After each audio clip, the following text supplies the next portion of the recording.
नमस्कार दोस्तों, स्वागत है आपका SSC learning point by Singh sir. आज हम करेंगे 9 अगस्त की शिफ्ट 1 का पेपर। ठीक है, चलो फिर स्टार्ट करते हैं बिना टाइम वेस्ट किए हुए। देखते हैं अपना पहला सवाल। यदि 7 से पूर्णांक n को भाग देते हैं तो शेषफल 2 बचता है। यदि 7 से 9 n को भाग दिया जाए तो शेषफल क्या होगा। हमने मान लिया कि n बराबर 9, जब 7 से भाग करेंगे तो रिमाइंडर क्या बचेगा, 2 बचेगा। अब यहाँ पर 9 गुणे में 9 यानी कि कितना हो गया, 81 हो गया, बटे में 7 कर देंगे तो यहाँ से 7 एकम 7 हो गया, फिर 7 एकम 7 हो गया तो रिमाइंडर कितना बच गया, 4 बच गया। अगला सवाल। अनिल ने एक कार से एक निश्चित दूरी तय की। यदि वह 35% की दूरी इतनी की चाल से, 40% की दूरी इतनी की चाल से और शेष दूरी इतनी की चाल से तय करता है, पूरी यात्रा की औसत चाल क्या है। तो आपको पता है एवरेज स्पीड का formula total distance upon total time हो गया। तो टोटल डिस्टेंस 100% यानी कि 100 हमने मान लिए। अगर हम यहाँ से टाइम निकालेंगे तो टाइम क्या होगा, डिस्टेंस अपॉन में स्पीड। तो पहली कंडीशन में डिस्टेंस 35 हो गई, 100 का 35% 35 होगा, बटे में 70 की चाल से। दूसरी कंडीशन में 40% डिस्टेंस, चाल थी 80। तीसरी कंडीशन में 50 बची होगी, 40 थी, 70 5 70 यानी कि 25 बची होगी, तो यहाँ पर 50 की चाल से। समझ गए ना, टोटल ये थी। इसमें 35 एक गया, 40 एक गया होगा, 25 एक गया होगा, तो 35 दूनी 70 हो गया, 40 दूनी 80, 25 दूनी 50 हो गया। तो यानी कि 100 गुणे में 2 बटे में 3 हो गया, यानी कि 200 बटे में 3, जिसे लिख सकते हैं 66 से 2 बटे 3 किलोमीटर प्रति घंटा। अगला सवाल। एक शिक्षक के वेतन और किराया मिलाकर 45 लाख है। ठीक है, चलो 45 और यहाँ पर ये रहा रेंट, ये रहा टीचर सैलरी, यानी कि दोनों को अगर सम करते हैं तो ये 40 का मान हो गया। अब हमें निकालना था क्या, सेविंग यहाँ पर 18 का मान, यानी कि ये कटने से तो रहा नहीं, तो इसको मतलब यहाँ पर एक जीरो बना लें, दो बना लेते, ये ठीक रहेगा। तो इधर किया, इधर 2 दूनी 4, दोने में 18 हो गया। इधर करेंगे ये 10 को काटेंगे, 2 पंजे 10, यानी कि 45 गुणे में 45, इसका स्क्वायर कितना होता है, 20 25। आंसर आ गया जिसमें लिखा हो। एक निश्चित धनराशि पर साधारण ब्याज धनराशि का 1/4 है और वार्षिक ब्याज दर वर्षों की संख्या की 4 गुना है। यदि ब्याज की दर 2% की वृद्धि हो जाती है तो 6 वर्षों के लिए 3600 पर साधारण ब्याज कितना होगा। तो देखो पहली लाइन से हमें रेट तो निकालनी ही पड़ेगी, यानी कि अगर हम मान लेते हैं प्रिंसिपल 4 है तो हमारा एसआई कितना हो जाएगा, 1 हो जाएगा। अगर टाइम मान लेते हैं कि ये x है तो रेट कितनी हो जाएगी, 4x हो जाएगी। अब यहाँ पर हमें सिंपल सा जो फार्मूला पता है वो लगा देते हैं, x इंटू में 4x अपॉन में 100 बराबर में क्या हो गया, 1 हो गया, यानी कि x बराबर 10 बटे में कितना हो गया, 4 हो गया। अब यहाँ पर अगर रेट निकालनी हो तो दोनों तरफ 4 का गुणा करना पड़ेगा, यानी कि हमारी जो रेट आ गई वो कितनी आ गई, 10% आ गई। तो यहाँ से अब सिंपल सा देख लो, आपको क्या करना था, कुछ नहीं, अब तो सीधा सीधा फार्मूला पता है, कोई भी दिमाग भी नहीं लगाना, यानी कि 12 गुणे में 6 बटे में 100 कर दो, तो ये कैंसिल आउट हो गया। और 6 का क्यूब कितना होता है, 216 इंटू में 12, 12 छंग 72 हो गया, और हासिल लगा 7, 12 एकम 12, 7 19, 9 2 जैसे ही मिल गया, आंसर लगा दो। अगला सवाल। अब इस सवाल को देखो, सिंपल सा कंपोनेंडो एंड डिविडेंडो लगा लो। ठीक है, या तो इसको जैसे अपोजिट करके लिख लेना, नहीं तो अगर थोड़ा सा दिमाग चला पा रहे हो तो साइन थीटा अपॉन में कॉस थीटा, 5 4 9 बटे में 5 से 4 गया 1 हो जाएगा। तो टेन थीटा बराबर में क्या आ जाएगा, 9 बटे में 1। जब एक ट्रेंगल बनाएंगे तो ये 9 हो गया, ये 1 हो गया, यानी कि 9 ने में क्या से 82 आ गया।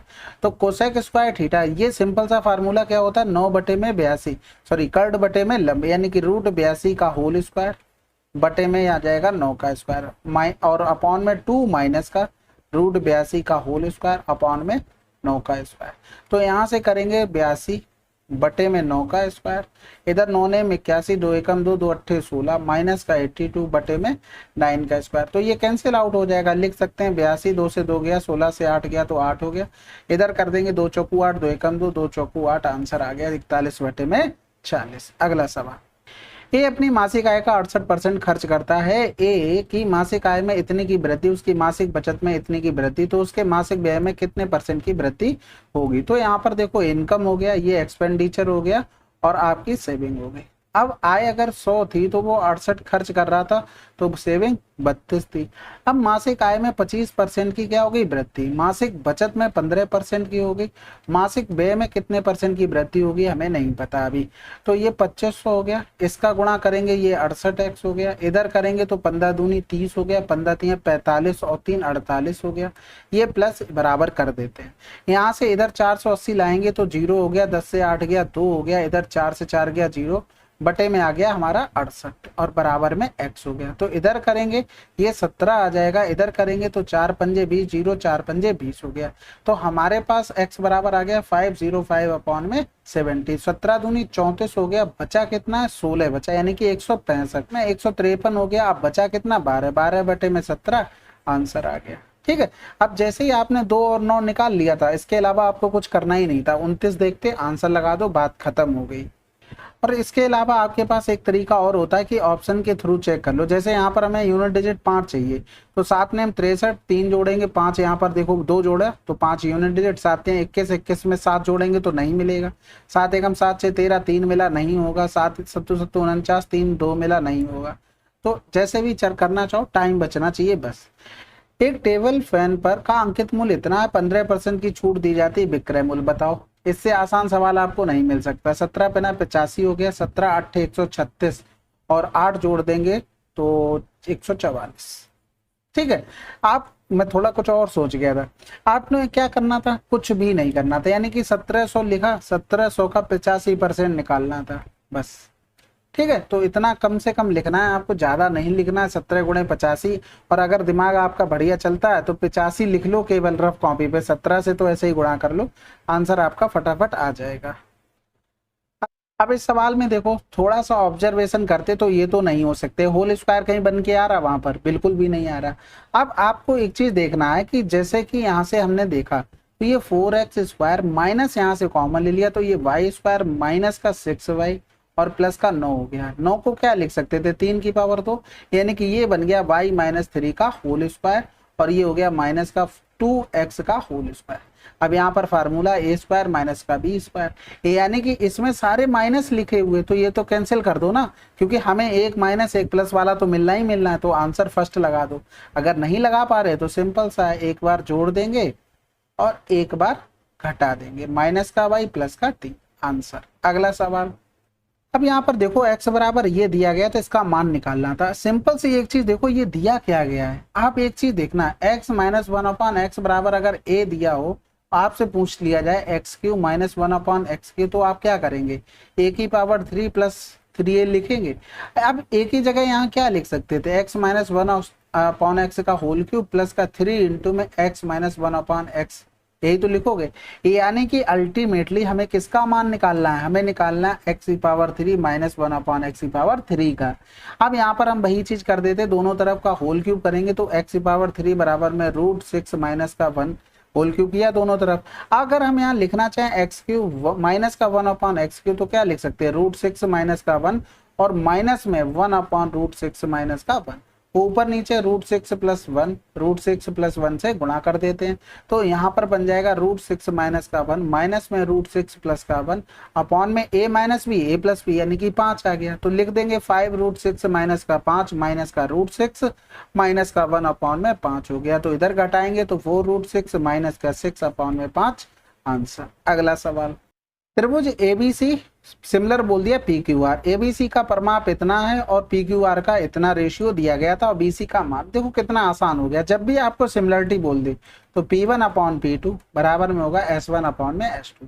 जिस त्रिभुज का पेरीमीटर ऊपर उसी त्रिभुज की साइड ऊपर। तो यहाँ पर देखो डायरेक्ट आपको जब बेसिक क्लियर है तो 23 बराबर दिया गया था 3.8 और हमें निकालना था BC का मान। BC का मतलब 36 हो गया।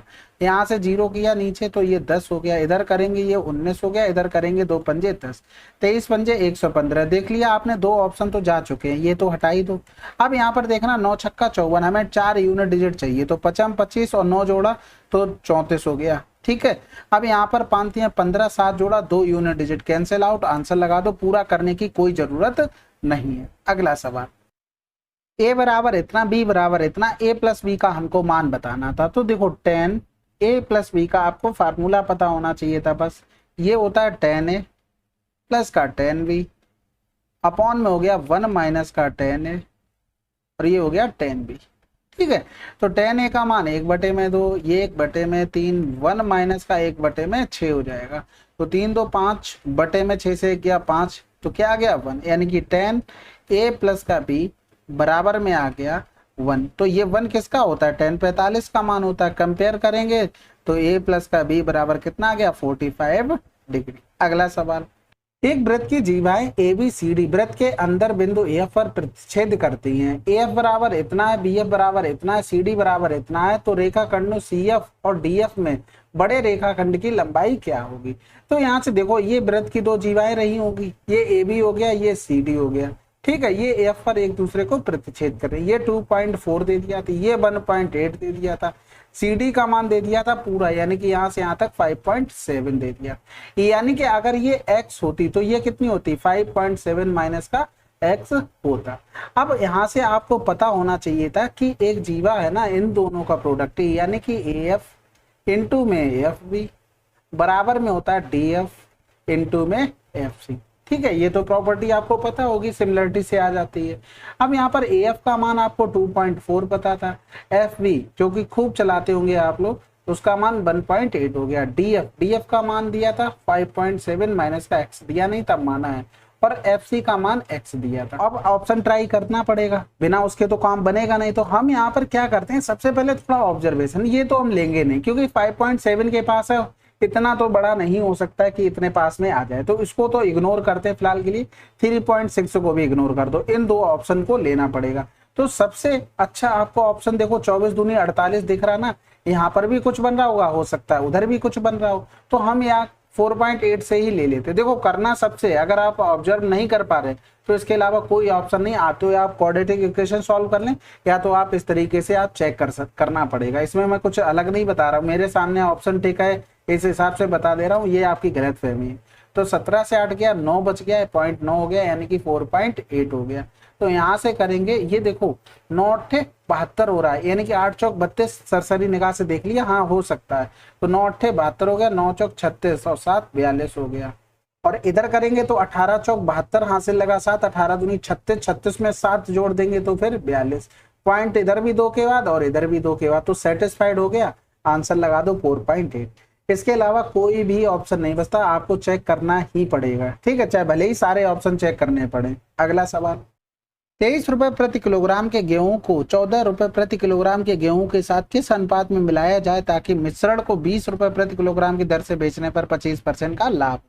तो ये तो कॉस्ट प्राइस थे, अब कॉस्ट प्राइस में एलिगेशन कॉस्ट प्राइस के ही साथ लगेगा, यानी कि 125 बराबर में 20 दिया था, 100 बराबर निकालना था। तो यहाँ पर कर देंगे 5 चौकू 20 हो गया, या तो ऐसे कर लो 20 रहने दो, 25 पंजे 125, 25 चौकू 100, 5 चौकू 20, 4 चौकू 16। तो यहाँ पर 23 14 ये 16 हो गया, डिफरेंस 2 हो गया, डिफरेंस 7 हो गया। अगला सवाल, 2019 से 22 तक की किस बाधित पेय के निर्माण संख्या सबसे अधिक थी। 2019 से 22 तक किसकी सबसे अधिक थी। तो थोड़ा सा ऑब्जर्वेशन करेंगे, जोड़ने वाला तो एक है ही, इसमें ये प्लस हो रहा है, इसमें ये माइनस हो रहा था। ठीक है, इसमें ये प्लस, इसमें ये प्लस। अब आप डिफरेंस से ऑब्जर्वेशन कर सकते हैं कि बी अभी भी छोटा होगा। अब जब बी छोटा हो गया, इसमें तो देखो सब 100 लिखे हैं, तो ये भी छोटा हो गया, ये तो ऑलरेडी दिखने में छोटे हैं। आंसर लगा दो बस, इसमें जोड़ने की जरूरत ही नहीं है। 15 के 1/3 भाग 25 के इतने भाग 35 के इतने भाग का चतुर्थ समानुपाती ज्ञात कीजिए।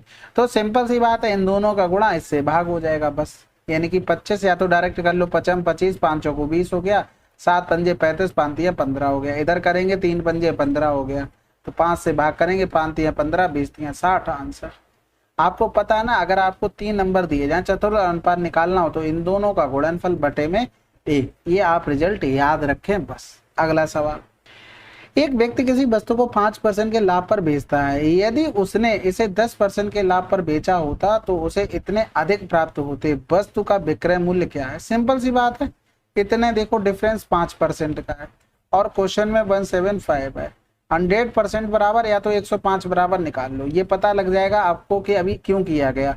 5 तिया 15 हो गया, 2 बच गया, 55 25 हो गया, 35 गुणे में 15 सत्ते 105 कर लो, यहाँ से 7 पंजे 35 हो गया, 7 तिया 21 और 3 24 हो गया, गुणे में 15 कर दो, 15 पना 75, एक ही ऑप्शन में लिखा था, आंसर लगा दो 36 75। समझ में आया? नहीं आया?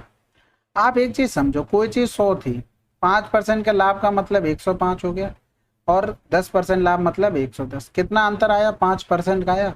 तो ये सब ना लिखते हुए डायरेक्ट उसको डिफरेंस करके लिख लेते, तो वो चीज हमने डायरेक्ट कर दी। अब उसे चाहिए था क्या? विक्रय मूल्य, वस्तु का विक्रय मूल्य क्या है, जो कि 5% लाभ का ओरिजिनल था, तो विक्रय मूल्य यही तो रहा होगा, तो 105 बराबर निकाल लिया। अगला सवाल, एक व्यापारी अपनी वस्तुओं पर क्रय मूल्य से 25% अधिक मूल्य अंकित करता है और अपने ग्राहकों को उनके बिल पर 12% की छूट देता है, लाभ बताना। देखो यहाँ पर डायरेक्ट आप लगाओ 25, 12 की छूट प्लस माइनस माइनस 12 गुणे में 25 बटे में 100, 25 चौकू 100, 4 तियां 12 हो गया। इनका डिफरेंस 13 माइनस का 3 यानी कि 10% आंसर। यहाँ पर सवाल होता क्या है, जैसे मान लो कोई चीज है, ये रहा हमारा सीपी, इन्होंने 25% बढ़ा दिया, 125 हो गया। आप इसी पर तो छूट देंगे, जो छूट के बाद आएगा कंपेयर इसी से करना है। ये सवाल वही बन जाता है कि 20% की वृद्धि की, फिर 20% की कमी कर दी, तो ओवरऑल कितने परसेंट का प्रॉफिट या लॉस हुआ। तो इसी तरीके से इस पे डायरेक्ट आंसर आ जाता है। एक ठोस गोले का आयतन इतना दिया गया था, गोले का पृष्ठीय क्षेत्रफल बताना। आयतन क्या होता है? 4/3 पाई आर क्यूब होता है, जो दिया गया था 4500। तो ये तो पाई से पाई कैंसिल आउट हो गया, फिर यहाँ पर आर की पावर 3 काट लें कुछ, क्या चलो ये 25 हो गया यहाँ पर, ठीक है। तो आर की पावर 3 इधर करेंगे, 9 पन्ना 45 गुणे में 3 गुणे में 25, तो ये देखो 5 की पावर 3 हो गया यानी कि 5 आ गया, इधर 3 की पावर 3 हो गया यानी कि आर बराबर 15 आ गया। अब यहाँ पर क्या निकालना था? 4 पाई आर स्क्वायर, यानी कि आर स्क्वायर मतलब 15 पंद्रह 225 गुणे में 4 गुणे में पाई, तो 4 पंजे 20, 22 चौक 88 यानी कि 900 पाई आंसर आ जाएगा, ठीक है। अगला सवाल, एक्स एक काम को 14 दिनों में, वाई 28 दिनों में और जेड उसी काम को 42 दिनों में कर सकता है। एक्स वाई जेड मिलकर उस काम को कितने दिनों में पूरा कर सकते हैं? तो सिंपल सवाल है ये तो। एलसीएम ले लो क्या? 84, तो 14 छंग 84 हो गया, 28 तियां 84 हो गया, 42 दूनी 84, 6 3 9 2 11 हो गया, 84 बटे में 11 कर देंगे, यहाँ पर 11 7 77, 7 बटे में 11 आंसर। अब आप बढ़िया से बैठ के एलसीएम वगैरह लेते रहो, एफिशिएंसी निकालो, आंसर लगाओ, या तो आप डायरेक्ट जितना सोच सकते हो उतना करना सीख लो। ये तो आसान सवाल है, एक एक लाइन के। वर्ष 2016 से 17 तक गंभीर दुर्घटनाओं में कितने % की कमी आई है? तो गंभीर दुर्घटना ये वाली है, और किससे? 16 से 17, यानी कि यहाँ पर देखो कितनी कमी आ गई, 20 की, किससे? 50 से, गुणे में 100, तो आंसर क्या आ गया? 40%। अगला सवाल, त्रिभुज पी क्यू आर जिसका कोण क्यू समकोण है, समकोण का मतलब 90 हो गया, पी क्यू 12 दे दिया था, पी आर 13 दे दिया था, tan पी और cot आर का मान हमको बताना है। यानी कि सिंपल सी बात है, अगर यहाँ पर ये P है, ये Q है, ये R है, तो ये 90 हो गया। पी क्यू इतना दे दिया था, पी आर 13 दे दिया था, तो ये 5 होगा। tan P यानी कि tan P यहाँ से हम देखेंगे यानी कि लंब बटे में बेस हो जाता है, यानी कि आप लिख सकते हैं परपेंडिकुलर अपॉन में बेस। और cot r यहाँ से लिखेंगे यानी कि बेस अपॉन में परपेंडिकुलर, यानी कि 5 बटे में 12 हो गया। तो यहाँ से करेंगे तो 5 5 10 बटे में 12 हो गया, आंसर आ गया, ठीक है। सिंपलीफाई भी नहीं किया है। वृत्त की सबसे बड़ी जीवा क्या है? अब इससे आसान तो कुछ मिल नहीं सकता आपको। दो वृत्त एक दूसरे को किसी बिंदु सी पर बाह्य रूप से स्पर्श करते हैं। पी क्यू दोनों वृत्तों की एक सीधी उभयनिष्ठ स्पर्श रेखा है। बिंदु P और Q पर वृत्तों की स्पर्श करती है। यदि वृत्तों की त्रिज्याएं इतनी और इतनी है, PQ की लंबाई, कभी भी दोनों वृत्त एक दूसरे को बाह्य रूप से स्पर्श करते हैं और उनकी स्पर्श रेखा की लंबाई निकालनी हो तो 2 रूट में R1 इंटू में R2, तो 2 गुणे में 36 गुणे में 16 हो गया। तो यहाँ से 2 गुणे में 6 गुणे में 4, 6 चौक 24 दूनी 48, ठीक है। अब आपको ऐसे लिखना नहीं है, वहां पर आपको डायरेक्ट क्या करना था, 6 गुणे में 4 गुणे में 2, अगर प्रैक्टिस में, तो आंसर यहीं से डायरेक्ट आ जाता है। एक निश्चित धनराशि 9% वार्षिक दर से 2 वर्ष का साधारण ब्याज और चक्रवृद्धि ब्याज का अंतर इतना है, तो मूलधन बताना था। यानी कि 0.81 का मान दिया गया था 162, तो कै गुना हो रहा था, ये 200 गुना हो रहा था। अब हमें 100 बराबर निकालना था, इसका भी 200 गुना कर दो, यानी कि आंसर आ जाएगा हमारा 20। अच्छा ठीक है, आपको फार्मूला पता है, डी बराबर में P इंटू में R अपॉन 100 की पावर 2। तो हम यहाँ पर P को मान लेते हैं 100, जब 100 मान लिया तो R स्क्वायर अपॉन में 100 इंटू 100 हो गया, तो ये कैंसिल आउट हो गया। तो आर स्क्वायर अपॉन 100 इसको क्या लिख सकते थे, 81/100, यानी कि 0.81 आ गया। इसी को तो हमने 162 कर लिया, हमने प्रिंसिपल 100 माना था, 100 बराबर यहाँ से निकाल लिया। तो ये प्रैक्टिस के खेल है बस, बाकी तो बेसिक फार्मूला ही है। चलो फिर अगला सवाल। अब इसमें x से डिवाइड कर दो दोनों तरफ, माइनस का 1/x बराबर में 0, यानी कि x माइनस 1/x बराबर में 4 हो गया। होल स्क्वायर करेंगे तो x square plus 1/x square, 4 चौकू 16 plus का 2 हो गया, यानी कि 16 2 18। तो यहाँ पर लिख देंगे 18 माइनस का 5, यानी कि 13 आंसर। ठीक है, चलो फिर 9 अगस्त की शिफ्ट 1 आपकी समाप्त हो गई है। मिलते हैं अगले वीडियो में, तब तक के लिए जय हिंद जय भारत।